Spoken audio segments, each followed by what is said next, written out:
અંકલેશ્વર તાલુકાના ધંતુરિયા ગામમાં છેલ્લા કેટલા સમયથી પીવાના પાણીની લાઇનમાં દૂષિત પાણી આવી રહ્યું હોવાની બૂમ ઉઠી છે. પંચાયત તંત્રની ઘોર બેદરકારીના કારણે ગ્રામજનોના આરોગ્ય સામે ખતરો ઊભો થયો છે. જો સમયસર કાર્યવાહી કરવામાં નહીં આવે તો ગામમાં ભયંકર રોગચાળો ફાટી નીકળવાની શક્યતા સેવાઈ રહી છે.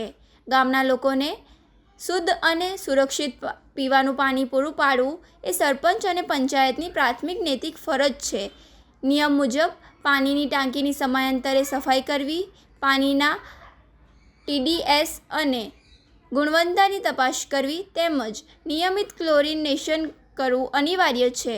જોકે ધંતુરિયામાં આ તમામ પ્રક્રિયાઓ કાગળ પર જ હોય તેવું ચિત્ર દેખાઈ રહ્યું છે.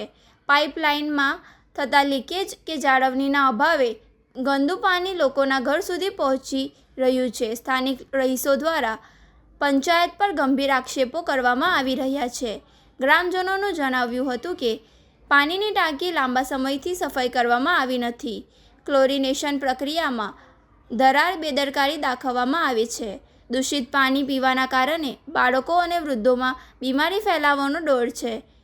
હાલ જે પ્રકારે ડહોળું અને દુર્ગંધયુક્ત પાણી આવી રહ્યું છે તેનાથી ઝાડા ઉલટી અને ટાઇફોઇડ જેવા પ્રાણીજન્ય રોગો ફેલાવાની પૂરેપૂરી દહેશત છે. તંત્ર દ્વારા વહેલી તકે પાણીની ગુણવત્તા તપાસવામાં આવે અને પાઇપલાઇનનું રિપેરિંગ કરવામાં આવે તેવી પ્રબળ માંગ ઉઠી છે.